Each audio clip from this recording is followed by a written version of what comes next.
En clases anteriores ya hemos visto cómo se propagan los errores en las 4 operaciones elementales. Vamos a sistematizar un poco más esto. Aquí está planteado una forma genérica, x1 operando con x2 da igual a y. La operación puede ser cualquiera de las 4 elementales. La idea es expresar el tema de propagación de errores en términos de los errores relativos, siempre. Habíamos visto que para la suma y resta era más sencilla la formulación en términos de errores absolutos, pero vamos a sistematizar en función de los relativos. Entonces, en todos los casos siempre vamos a llegar a expresiones como estas. RI es un factor F1 por el R1 más F2 por R2. Siendo R1 y R2 los errores relativos exactos de X1 y X2 respectivamente. A F1 y F2 se los llaman factores de amplificación. Estos son, podemos recordarlos fácilmente para la multiplicación y la división porque son en módulo igual a 1. En rigor F1 y F2 son iguales a 1 en la multiplicación, igual a 1 y menos 1 en la división, tal como hemos visto. Si trabajamos un poco la fórmula de los errores absolutos para la suma y la resta, es muy fácil verificar que en el caso de la suma el factor de amplificación F1 es x1 sobre y y el F2 es x2 sobre y, mientras que en la resta son iguales en módulo, pero el F2 tiene un signo negativo. Recordemos siempre que al hablar de errores exactos los errores tienen signo. Siguiendo adelante con el proceso de sistematización, vamos a introducir la gráfica de proceso, como se denomina a esta representación. Volvemos a poner nuestra operación como primer caso de análisis, esta operación x1, x2, donde es cualquiera de las 4 operaciones elementales. Entonces, ¿cómo vamos a representar esto? Representamos estos círculos de entrada x1 y x2, cada uno con su error relativo exacto de entrada R1 y R2, y entonces aparecen estas flechas que marcan un poco la relación que van a tener entre ellos, la cual queda reflejada en el siguiente círculo, donde está la operación entre ellos dos. Entonces esas flechas le asignamos los factores de amplificación y en el círculo final, en la parte superior, estamos poniendo el resultado que es y además en este caso, para completar lo que es la consideración de todas las fuentes de error, también ponemos el error de redondeo U sub 1. ¿Cómo se lee esta gráfica de proceso? Y bueno, simplemente vamos por la flecha de arriba, entonces es F1 por R1, que es el error en la variable que viene desde la izquierda. A eso le sumamos F2 por R2, que es el error que viene desde la izquierda, en el caso de X2. Y entonces, cuando llegamos a el resultado, hay que almacenarlo en memoria y ahí cometemos un error de redondeo que llamamos entonces U sub 1, y como sabemos, U sub 1 está acotado por la unidad de máquina U. Ahora ponemos una relación general entre y x a través de una función desconocida. ¿Cómo operaría aquí la gráfica de proceso? Bueno, lo que necesitamos nosotros es de alguna manera conocer el factor de amplificación fx, que multiplicando rx, que es como estamos llamando al error relativo exacto de x, me dé ri, salvo error de redondeo, donde nuevamente volvemos a identificarlo como U sub 1. Y entonces, ¿cómo obtenemos ese factor de amplificación? Bueno, para ello hacemos un procedimiento que ya hemos visto al obtener la fórmula general de propagación de errores, y es hacer serie de Taylor, con lo cual el delta i es f' de x por delta x. Y entonces el RI, que es delta i sobre i, es f' sobre i por el delta x, pero el delta x es x por rx, con lo cual es trivial ver que el factor de amplificación es x sobre y por f'. Como caso particular, si f de x es el logaritmo natural, el factor de amplificación queda directamente como 1 sobre y.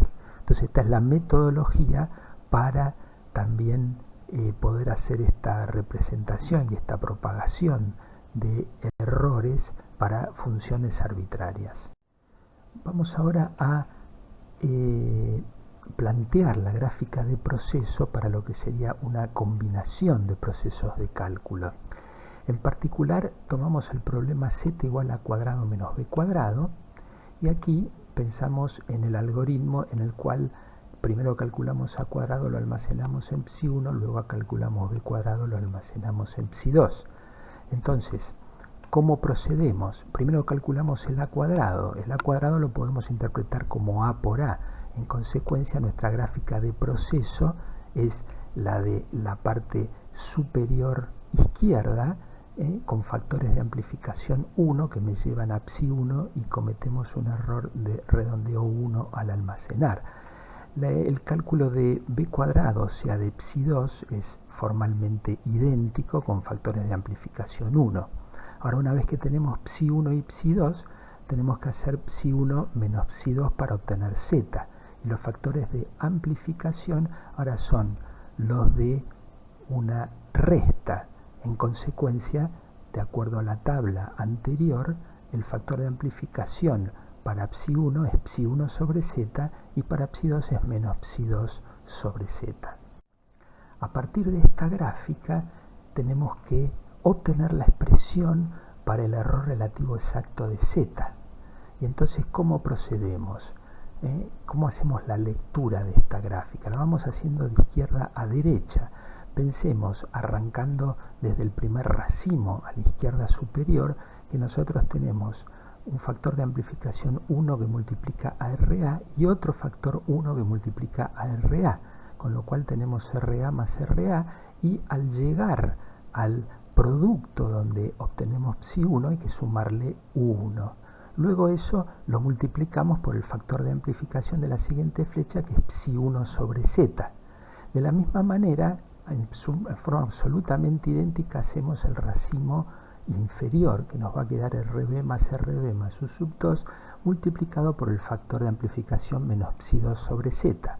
Cuando llegamos a z también tenemos que sumarle U3, que es un tercer error de redondeo.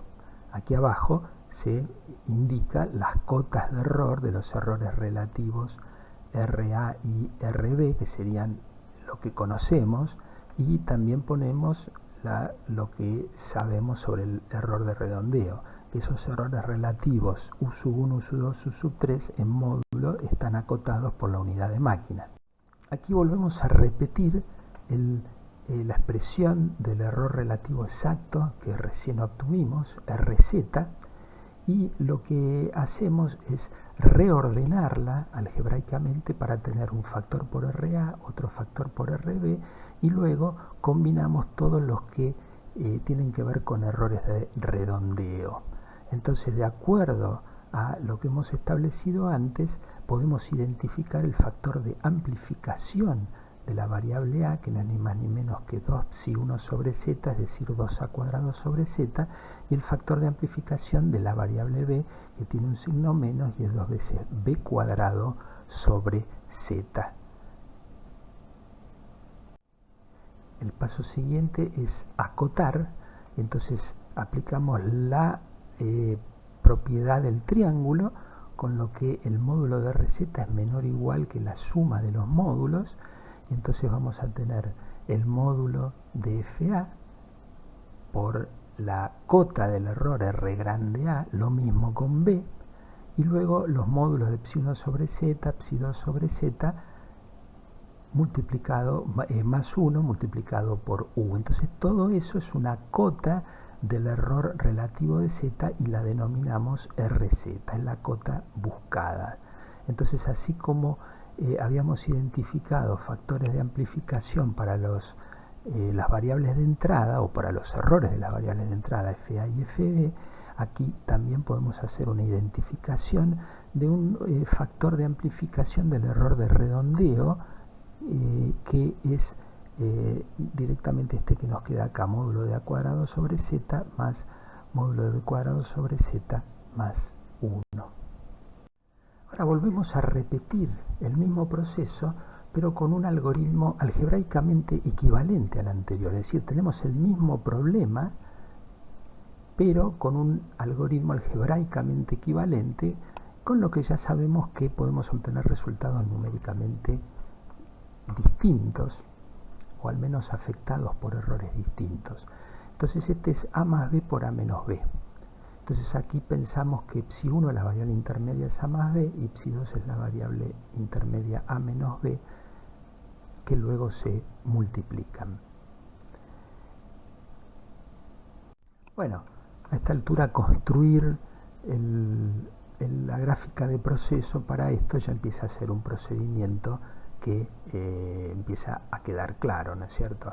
Entonces de entrada ya tenemos los factores de amplificación, como tenemos suma y resta, en los primeros racimos los factores de amplificación son los de la suma y los de la resta, que aparece un signo menos en el inferior, mientras que lo siguiente es un producto, con lo cual los factores de amplificación valen 1, y entonces construir la expresión para el error relativo exacto de z simplemente es leer esa gráfica de proceso y me queda A sobre psi1 para RA, B sobre psi1 para RB más U1 cuando vamos por el racimo superior, y algo parecido pero con psi2 y un signo menos en RB y con un U2 por el inferior, y al final le sumamos U3. Aquí volvemos a representar el error relativo exacto del resultado z, como lo habíamos obtenido, y lo que hacemos es, como antes, agrupar todo el factor que me multiplica real, que multiplica RB, y agrupar lo que tiene que ver con el error de redondeo. Entonces rápidamente identificamos el factor de amplificación de A, que al reemplazar psi1 y psi2 por lo que vale, nos da 2a cuadrado sobre z, que es ni más ni menos que lo que habíamos obtenido para el algoritmo anterior. Si analizamos lo que es el factor de amplificación de B, operamos con psi1 y psi2 y nos da menos 2b cuadrado sobre z. Este también nos da lo mismo, y aquí una observación importante: fue muy importante conservar signos, porque es 1 sobre psi1 menos 1 sobre psi2 lo que me termina dando el factor B, que me lleva a la forma rigurosa de determinar el factor de amplificación de B. Si hubiéramos trabajado con cotas desde el principio, nos hubiera dado un valor incorrecto. Luego tomamos módulo como antes, y el módulo entonces del error relativo de z lo acotamos con la sumatoria de los módulos del factor de amplificación de A y B multiplicado por las respectivas cotas de los errores relativos, y luego acotamos los errores relativos de redondeo con la unidad de máquina, y nos queda el factor de amplificación, que es directamente igual a 3 en este caso.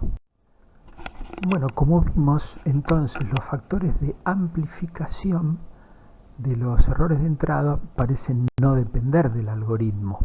Esto lo podemos corroborar incluso haciendo un cálculo directo de esos factores a través de la fórmula general de propagación de errores. Por ejemplo, tomamos el primer algoritmo, podríamos hacer lo mismo con el segundo y daría lo mismo, pero si tomamos a cuadrado menos b cuadrado, entonces haciendo desarrollo en serie de Taylor tenemos que el error absoluto exacto en z tiene que ver con la sumatoria del producto de las derivadas respecto de A y de B multiplicada por los errores absolutos exactos. Ahora bien, esas derivadas son triviales, valen 2a y menos 2b, y luego los errores absolutos exactos los podemos expresar como la variable multiplicado por el error relativo exacto, con lo cual llegamos a esos dos coeficientes de RA y RB, que son 2a cuadrado y menos 2b cuadrado, y cuando pasamos a error relativo dividimos por z y rápidamente volvemos a identificar los factores de amplificación 2a cuadrado sobre z menos 2b cuadrado sobre z. Entonces ratificamos que la amplificación de los errores de entrada es independiente del algoritmo, vale siempre lo mismo, y en particular entonces podríamos determinarlo directamente a partir de la fórmula general de propagación de errores. En el caso de los errores de redondeo, acá hacemos una síntesis de los factores de amplificación que hemos encontrado en los dos algoritmos y evidentemente difieren. ¿Cuánto? Depende del problema, quiénes A y quiénes B. Pero nos queda claro que la amplificación de los errores de redondeo entonces está condicionada por el algoritmo, es decir, el algoritmo influye directamente en cómo se propagan los errores de redondeo. Acá hacemos un ejemplo concreto con valores numéricos para A y para B, 4321 y 4311, los dos con 4 dígitos de precisión. Y si usamos el primer algoritmo, a cuadrado menos b cuadrado, los factores de amplificación en A y en B nos dan 420 y un valor igual a 2 dígitos, el factor de amplificación del error de redondeo. Si hacemos el segundo algoritmo, obviamente los factores de amplificación de las variables de entrada es el mismo, 420, pero el factor de amplificación del error de redondeo nos da 3. Entonces, esto muestra que el primer algoritmo tiene un factor de amplificación mucho más alto, en un factor de orden 100. Y entonces concluimos que el primer algoritmo amplifica mucho más el error de redondeo, por lo cual resultaría más conveniente en problemas de este tipo donde tengamos en cuenta que hubo una cancelación de términos. Fijémonos que los dos primeros términos o dos primeros dígitos se cancelan de A y B. Entonces en esos casos es más conveniente utilizar el segundo algoritmo. Para cerrar esta parte vamos a hacer el análisis de los factores de amplificación para un caso general en el cual tenemos una relación funcional arbitraria entre n variables independientes, x1, xn, y la variable y, a través entonces de esta función que llamamos f. Si hacemos la gráfica de proceso, entonces vamos a llegar a una expresión que genéricamente va a ser como está expresada aquí. El error relativo exacto de i va a ser igual a va a tener dos componentes. La primera componente es una sumatoria del producto de los factores de amplificación de los errores de entrada por los errores relativos de entrada exactos. Y por otro lado vamos a tener la superposición de estos términos que tienen que ver con el error de redondeo que cometo en cada paso. Entonces ahí aparece un sub i, que es el error relativo de redondeo, multiplicado por factores g sub i, que entonces vamos a llamar factores de amplificación locales del error de redondeo. Fíjense que esto lo estamos haciendo ahora una distinción que no habíamos hecho hasta ahora, y es definir este factor de amplificación en cada paso de cálculo. Bueno, ya nos había quedado claro que los factores de amplificación de los datos de entrada solo dependen del problema. Entonces, por otro lado, a partir del ejemplo que dimos antes, también nos tiene que quedar claro que estos factores de amplificación locales de los errores de redondeo, G sub i, dependen del algoritmo, es decir, son distintos dependiendo de cuál algoritmo utilicemos. De paso, también m, que es la cantidad de pasos de ese algoritmo, obviamente depende de ese proceso particular de cálculo. Luego entonces tomamos cotas y de esa manera llegamos a que la cota del error relativo del resultado i es, por un lado, la sumatoria de los módulos del factor de amplificación de los errores de entrada por las cotas de los errores relativos de entrada. Y por otro lado, acotamos los errores relativos de redondeo por la unidad de máquina, que en consecuencia sale fuera de la sumatoria, y me queda esa sumatoria de los módulos de los factores de amplificación local de los errores de redondeo. Esa sumatoria que nosotros habíamos denotado con el símbolo FU y que ahora deberíamos renombrar factor de amplificación global de los errores de redondeo.